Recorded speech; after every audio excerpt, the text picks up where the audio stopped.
ಮದ್ವೆ ಮುಂಚೆ ನಾನು ಬೇಕಾಗಿ ತಿಂತಾ ಇದ್ದೆ, ಎಲ್ ಬೇಕೋ ಹೋಗ್ತಾ ಇದ್ದೆ, ಫ್ರೆಂಡ್ಸ್ ಜೊತೆ ಇರ್ತಾ ಇದ್ದೆ. ಆದ್ರೆ ನೀನ್ ಮದ್ವೆ ಆದ್ಮೇಲೆ ಒಂದು ನಿಮಿಷ ಎಲ್ಲ ಆಚೆ ಹೋದ್ರೆ ಸಾಕು, ಇಲ್ಲಿ ಹೋಗಿದ್ಯಾ, ಏನ್ ಮಾಡ್ತಾ ಇದ್ಯಾ, ನನ್ನ ನಾನು ಹೇಳ್ತಿ ಬಿಡಲ್ವಾ ನೀನು?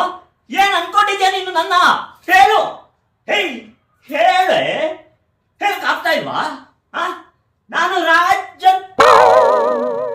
ಯಾಕ್ರಿ ನನ್ನ ಹಿಂದೆ ನಿಂತ್ಕೊಂಡು ಏನ್ ಮಾಡ್ತಾ ಇದ್ದೀರಾ? ಏನಿಲ್ಲ ಚಿನ್ನ, ಇವತ್ತೇನ್ ಅಡ್ಗೆ ಮಾಡ್ಲಿ ಅಂತ ಕೇಳಕ್ ಬಂದೆ. ನಿನ್ನೆ ಏನ್ ಮಾಡಿದ್ರಿ? ಚಪಾತಿ ಗೋರಿಕಾಯಿ ಪಲ್ಯ ಕಣೆ. ಮತ್ತೆ ಇವತ್ತೇನ್ ಮಾಡ್ತೀರಾ? ಅನ್ನ ಸಾರು. ಮದುವೆ ಆಗಿ ಇಷ್ಟು ವರ್ಷ ಆಯ್ತು, ಏನ್ ಮಾಡ್ಬೇಕು ಅಂತ ದಿನಾ ನಾನು ಕೇಳಿನೇ ಮಾಡ್ಬೇಕಾ? ಕನ್ನಡಕ ಬೇರೆ. no.